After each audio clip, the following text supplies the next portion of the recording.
Assalamualaikum warahmatullahi wabarakatuh. Iya, teman-teman semuanya apa kabarnya?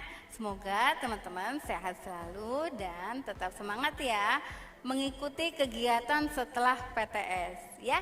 Jadi tidak ada libur ya teman-teman. Setelah PTS kita langsung ke materi selanjutnya. Oke. Nah, pertama di pembahasan bahasa Indonesia kali ini ya, kita akan memulai materi baru ya. Tentang apa ya? Nah, ada deh, ditunggu ya. Hari ini kita akan memulai pelajaran bahasa Indonesia. Semangat teman-teman menyimak materi baru. Oke, Miss Mega mau sapa-sapa dulu nih sebelum kita mulai doa sebelum belajar. Yuk, Miss Mega mau sapa dulu nih dari kelas 2 siklus 1 ya. Ada Sonia, ada Alfat, ada Afifa, ada Winda ya. Dan di siklus 2 ada Atala, ada Abinaya, ada Syakira, ada Anggia. Oke, semangat teman-teman, semoga sehat selalu ya. Dan sebelumnya mari kita mulai dengan membaca doa belajar bersama-sama. Diangkat tangannya. Yuk. Raditu billahi robba wa bil islami dina wa bi muhammadin nabiyya wa rasulah. Rabbi zidni ilman warzuqni fahman. Amin. Oke, ketika kita sudah mulai membaca doa, berarti tandanya teman-teman sudah fokus dan sudah siap untuk menyimak materi dari Miss Mega. Ya, teman-teman, tema kita pada pekan ini ada yang tahu tentang apa? Ya, tema kita tentang keselamatan di rumah. Jadi, tema kita pekan ini yaitu tentang keselamatan di rumah. Nah, apa saja sih aturan yang meliputi tentang keselamatan di rumah? Jadi keselamatan itu ada juga di jalan, ada juga di tempat wisata, dan yang sekarang tema kita adalah keselamatan di rumah. Apa saja sih keselamatan yang ada di rumah? 1. Nah, teman-teman jangan lupa mematikan kompor setelah selesai digunakan. Yang kedua, teman-teman mengunci pintu dan jendela saat kita keluar rumah dan jika saat kita sedang sendiri dalam rumah. Ada yang pernah mengalami seperti itu? Iya, kalau di dalam rumah sebaiknya kita, apalagi kita sendiri ya, dikunci. Begitupun kalau kita mau keluar rumah jangan lupa dikunci pintunya ya, biar rumahnya tetap aman ya. Oke, selanjutnya yang ketiga, mematikan kompor setelah digunakan. Nah, teman-teman, ada juga loh kejadian yang tidak diinginkan karena diakibatkan oleh kompor yang lupa dimatikan. Maka bisa mengakibatkan apa? Betul, kebakaran ya. Teman-teman pastikan ingatkan mama kalau misalnya setelah selesai masak untuk matikan kompor ya, agar aman bagi semuanya. Oke? Yang keempat, matikan keran air setelah kita mandi ya, jangan sampai airnya terbuang ya dan kemudian akan mubazir ya. Nomor 5, tidak menonton televisi dengan jarak yang terlalu dekat. Jadi teman-teman, ini pun merupakan keselamatan kita di rumah ya. Jadi ketika kita menonton TV terlalu dekat, maka mata kita akan mudah lelah karena radiasi televisi ya. Teman-teman diatur jaraknya jika menonton televisi ya. Tidak terlalu dekat dengan layar agar mata kita tidak mudah lelah. Oke, selanjutnya hati-hati dalam menggunakan stop kontak listrik. Sebaiknya gunakan pengaman stop kontak. Jadi teman-teman, kalau penggunaan stop kontak listrik, teman-teman harus ada orang tua ya, agar tidak terjadi kejadian yang tidak kita inginkan. Ada yang pernah pengalaman kesetruk? Nah, nggak enak ya, jangan sampai kejadian itu terulang. Jadi berhati-hati dalam menggunakan stop kontak listrik. Oke, selanjutnya simpan mainan atau barang yang berukuran kecil di tempat yang aman ya. Teman-teman, untuk mainan yang kecil ini hati-hati kalau di rumah punya adik kecil, jangan sampai mainan yang kecil-kecil ini akhirnya kemakan ya. Kalau sudah kemakan, tertelan, wah itu bahaya. Ya, jadi gunakan semua peralatan di rumahnya. Artinya simpan dengan aman dan simpan kembali dengan tertib di tempatnya. Seperti itu ya. Miss Mega yakin kalau kelas 2 pasti sudah tertib menyimpan mainannya sendiri ya, tanpa harus mamanya mengingatkan ya. Oke, selanjutnya semua aturan keselamatan di rumah ini bertujuan agar terciptanya suasana yang nyaman dan aman. Bukan cuma nyaman tapi juga aman. Misalnya rumahnya nyaman tapi misalnya keselamatan di rumahnya tidak terjaga, tidak aman kan?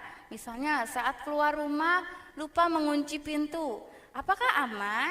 Nah, akan jadi suasana yang tidak aman ya. Takutnya nanti ada orang yang tidak diinginkan masuk ke dalam rumah.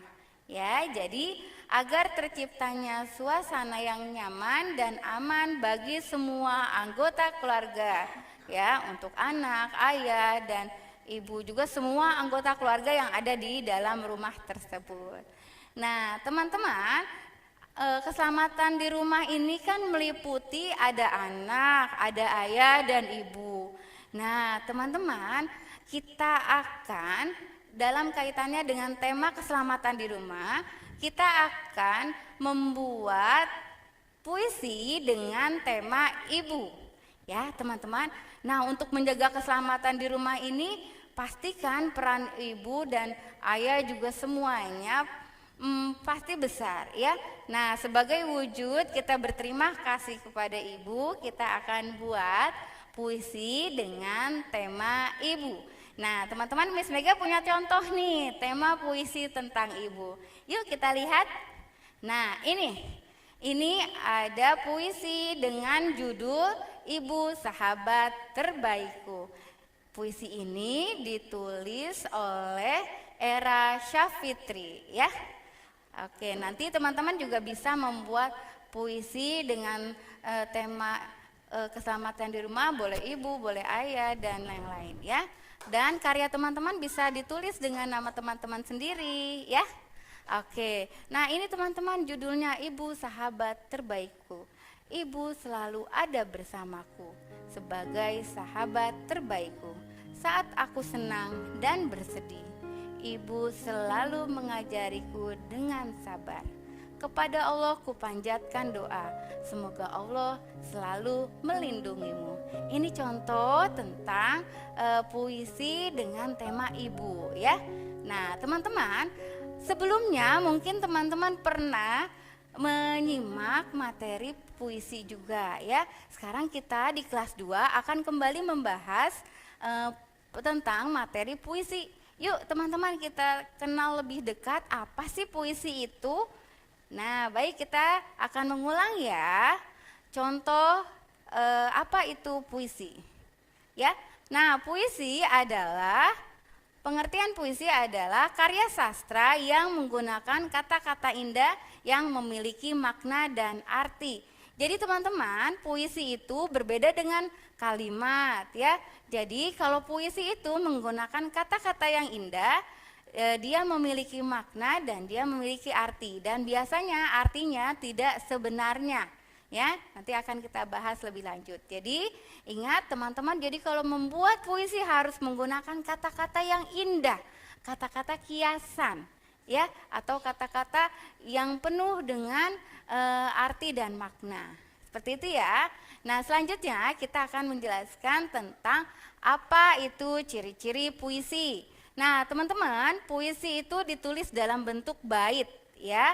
Berbeda dengan kalimat ya. Kalau kalimat terdiri dari berapa paragraf. Kalau puisi dalam bentuknya bait. Teman-teman menyebutnya bait ya.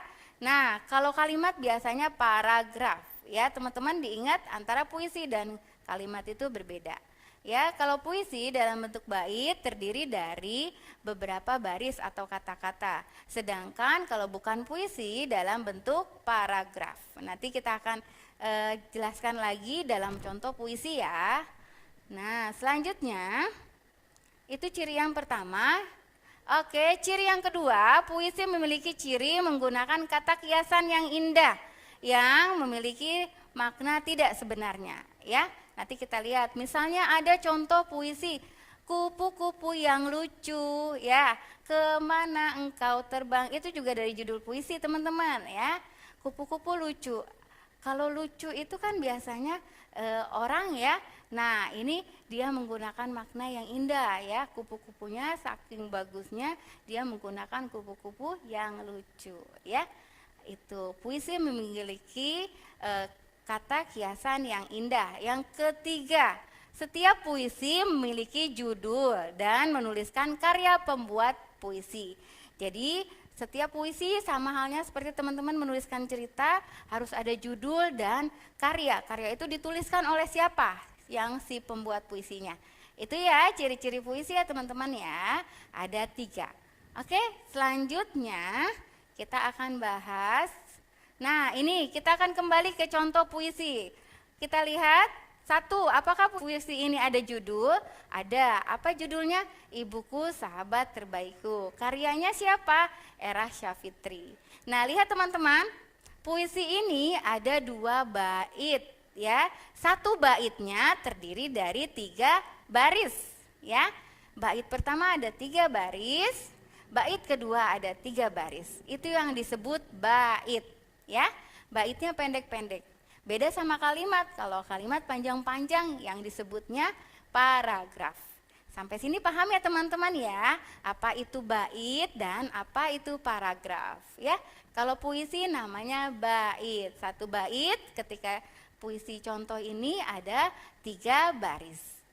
Seperti itu, nanti teman-teman bisa melihat contoh puisi yang lainnya, ya. Baik, selanjutnya hal-hal yang harus kita perhatikan, nanti teman-teman akan mempraktekkan mendeklamasikan puisi. Yuk kita pelajari dulu apa saja sih hal-hal yang harus kita perhatikan dalam membaca puisi. Yang pertama adalah vokal. Apa itu vokal? Vokal itu suara, ya, power. Suara teman-teman harus jelas, nyaring dan tegas, ya, agar puisi yang kita bacakan itu pesannya sampai ke orang yang mendengar. Jadi suaranya harus jelas, nyaring dan tegas. Nggak boleh teman-teman bisik-bisik atau teman-teman suaranya pelan, ya. Jadi harus tegas. Bukan berarti harus teriak ya nak.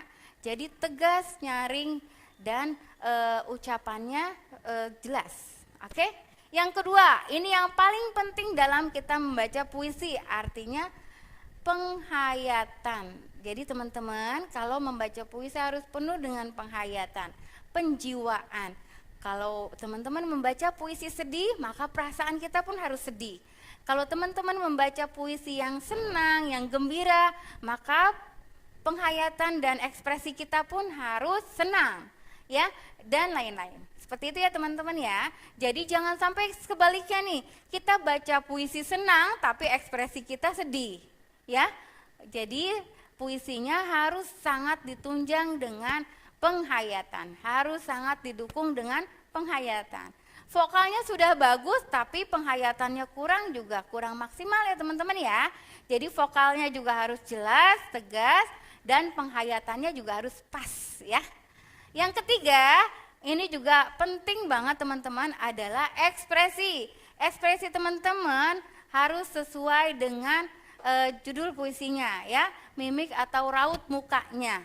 Kalau teman-teman senang, maka boleh teman-teman gambarkan dengan senyum, ya, dengan wajah yang ceria, dengan wajah yang semangat. Kalau puisinya temanya sedih, maka wajah teman-teman juga nggak boleh ketawa, berarti harus menunjukkan raut wajah yang sedih. Seperti itu ya, itu yang disebut ekspresi. Bagaimana bisa tahu ekspresi? Teman-teman bisa berlatih dengan bercermin di rumah, ya, pakai kaca sambil baca puisi. Itu jadi nanti teman-teman bisa tahu ekspresiku itu seperti apa, ya. Itu. Jadi ada 3 ya teman-teman ya. 1 vokal, 2 penghayatan, yang ketiga ekspresi. Oke? Itu tentang cara membaca puisi agar tepat dan benar. Selanjutnya, tujuan pembelajaran kita hari ini, teman-teman setelah mendengarkan penjelasan dari Miss Mega, teman-teman dapat mengetahui pengertian puisi dan teman-teman dapat membedakan Apa itu puisi dengan karya yang lainnya ya? Puisi berbeda dengan kalimat. Yang ketiga, setelah teman-teman tahu bagaimana cara membaca puisi yang benar, semoga nanti saat mempraktekkan membaca puisi teman-teman bisa pas sesuai. Apa tadi ada 3? Vokal, penghayatan, dan ekspresi. Apa itu vokal? Suara, ya. Suara yang teman-teman harus jelas dan nyaring, ya. Baik teman-teman, selanjutnya ada loh hadis yang berkaitan dengan puisi. Di sini hadisnya diriwayatkan oleh Bukhari dari Ubay bin Ka'ab berbunyi, sesungguhnya sebagian dari syair itu adalah hikmah. Apa sih arti hikmah teman-teman? Nah, hikmah itu ucapan yang berguna. Jadi teman-teman, ketika teman-teman membuat puisi, teman-teman diharapkan syair yang kata-kata yang keluar dari teman-teman tulis itu mengandung ucapan yang berguna, ya. Seperti itu. Nah, alhamdulillah teman-teman, kita sudah selesai tentang puisi ya, dan jangan lupa tema kita pekan ini adalah keselamatan di rumah, ya. Terima kasih teman-teman. Mari kita tutup dengan membaca doa. Subhanakallahumma wa bihamdika asyhadu alla ilaha illa anta astaghfiruka wa atubu ilaik. Terima kasih teman-teman. Tetap semangat. Miss Mega tutup. Assalamualaikum warahmatullahi wabarakatuh.